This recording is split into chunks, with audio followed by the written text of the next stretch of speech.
মানিকপুরের রাস্তাটা কোন দিকে? এইদিকে কাউকে লুকাতে দেখেছো? কি হলো দেখেছো? এই সালমা তোকে দেখি ফেলেছি, তুই চল, তুই বেরিয়ে আয়। আপনাকে বলতে মানা করতে তো আপনি বললেন কেন? এবার আমি চলে কেন না? কি হলো? ওখানে ভিডিও করে কি দেখছেন? কেন বললেন বলেন? আমি নিজের চোখে তোমাকে লুকোতে দেখেছি, আর এই মেয়েটা এসে জিজ্ঞেস করছে আমি কি করে মিথ্যে কথা বলি বলো? ওরে বাবারে, ও তো সত্যি কথা বললো। আমাকে চোর বানিয়ে দে, এখন আবার বলছে আমি মিথ্যে কথা কি করে বলবো বলো? এই তুই চোর হইছিস, তাহলে চোখ ধরে আমরা লুকাবো। চোখ তো ধরতেই হবে, হবে একটা লিখি। তোমরা সবাই চুপ করো। এই ছেলেটা কলকাতা থেকে এসেছে, তোমাদেরকে কিছু বলতে চাই, কথাটা মন দিয়ে শোনো।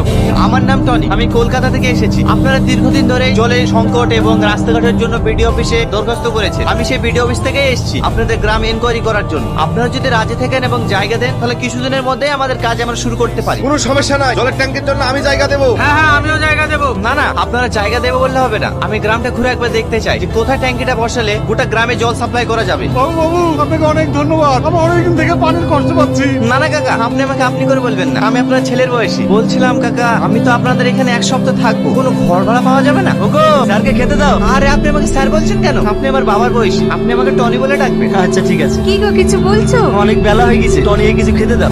কাকিমা, ব্যাগটা ঘরে নিয়ে যা। বুড়ি, মাছের বাটিটা নিয়ে আই তো। তুমি এ বাড়িতে? এটা আমাদের বাড়ি। ও, বলছি আমাকে ক্ষমা করে দিয়ে। কিসের ক্ষমা? সকালে আপনার সাথে যে খারাপ ব্যবহারটা করেছি, এতে আমার খুব খারাপ লাগছে, তার লেগে। অবশ্যই ক্ষমা করবো। তার আগে বলো, তুমি আমাকে যে জলটা খাওয়ালে, এই জলটা কোথাকার? কেনে ঘাটের পানি? খেতে কি আপনার কোনো অসুবিধা হয়েছে নাকি? না না, অসুবিধা হবে কেন?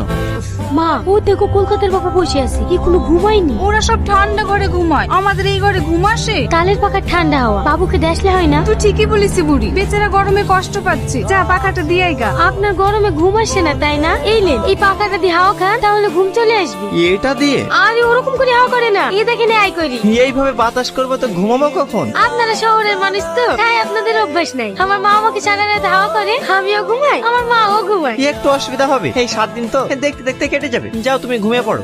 কাকি, আপনাদের টয়লেটটা কোন দিকে? ও কি মধু, আরে পায়খানাটা কোন দিকে? ওইসব আমাদের নাই বা, আমরা সব ঘাটের ধারে যাই। এই দেখো বদনাটা না, ঘাটের ধারে চলে যাও। সালমা, দাঁড়াও দাঁড়াও দাঁড়াও, আমার খুব ইমার্জেন্সি পেয়েছে। কোন দিকে যাবো? দেখতে পাচ্ছেন না অনেক জায়গা পড়িয়েছে, যে কোনো একটা আড়াল দেখে বসে পড়ি। ওই ঝোপ ঝাড়ি সাপটেপ নেই তো? না থাকার কি আছে, থাকতে পারে। যান যান, ওই ঝোপটির আড়ালে বসে পড়ি। সামনে কোথায় বসতেছি? যা সজ্জা কেরে শালা, আমার রাইভি হাঁটতে এসছি। আরে বাবু, আপনি এই রাইভি কো পায়খানা ফেরে যান যান, ওইদিকে যান। আমার আর কোথাও যাওয়ার জন্য নাই, এখানে হয়ে গেছে। দেন আমাকে দেন, আপনারা থাকেন, আমি আসছি। মোরাল মশাই, ছেলেটা সত্যি খুব ভালো তাই না? একদম ঠিক বলিস, শহরের ছেলে হয়ে এত ভালো মানুষ হবে আমরা ভাবতেই পারিনি। আপনি আবার ঘাটে কার জন্য পানি নিতে এসেছেন? ওই সাহিদা কাকির জন্য। বয়স্ক মানুষ তো, জল নিয়ে যেতে খুব কষ্ট হয়, তাই আমি আসলাম। আপনি কত ভালো মানুষ, গ্রামের সব মানুষের উপকার করেন। তুমি ঠিকই বলিছো, টনি যে শহরের ছেলে এটা বোঝাই যায় না। আরে না না, মানুষ এই মানুষকে ভালোবাসবো, এটাই তো মানুষের ধর্ম। তোমার